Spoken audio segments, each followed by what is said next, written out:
con questo centro inaugurato oggi?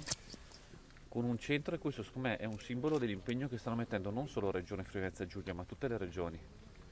Perché rispetto alle polemiche che leggo in questi giorni, io voglio ricordare che la campagna vaccinale sta andando avanti di fatto esclusivamente sulle gambe delle regioni.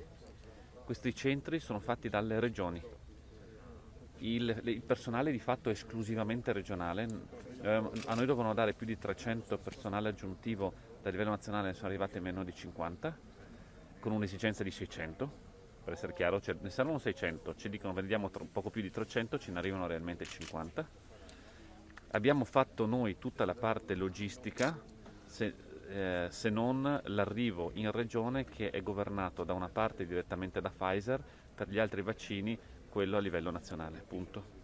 Quello che ci viene garantito a livello nazionale è l'arrivo dei vaccini, sempre che ne arrivino a sufficienza. Tutto il resto è fatto dalle regioni. Quindi mettere sul banco degli imputati le regioni, dopo lo sforzo che continuano a fare, malgrado le 1000 difficoltà, pensiamo alle richieste che abbiamo fatto di modifiche legislative per la semplificazione della somministrazione dei vaccini, dal consenso informato in poi, mettere sul banco di imputati le regioni e mi sembra che sia qualcuno che da Roma cerchi di fare lo scaricabarile. Bisogna capire che quel qualcuno. Io lo farò presente alla conferenza delle regioni perché penso che sia inaccettabile la continua umiliazione di tutto il personale che nelle regioni sta lavorando, perché è grazie a loro che la campagna vaccinale è iniziata e va avanti. Se aspettavamo quello che arrivavamo da Roma, oggi eravamo ancora qua a decidere probabilmente come iniziare. Parlando proprio di Roma, oggi potrebbero arrivare nuove indicazioni sulle restrizioni, che cosa si aspetta?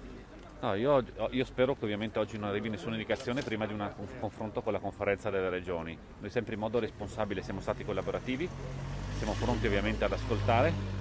Dico con chiarezza che noi dobbiamo avere un approvvigionamento di vaccini superiore a quello attuale. Se uno pensa di continuare ad andare avanti con le restrizioni ho paura che non faremo un favore sicuramente dal punto di vista economico-lavorativo, ma ho paura nemmeno da quello sanitario, perché stiamo vedendo che anche in questa zona rossa la gente oggettivamente fa molta difficoltà a rispettare le regole e qua non si può colpevolizzare nessuno, siamo un anno di sofferenze per il quale dobbiamo trovare una via d'uscita. La via d'uscita è fare una campagna vaccinale più massiva. Grazie. Grazie.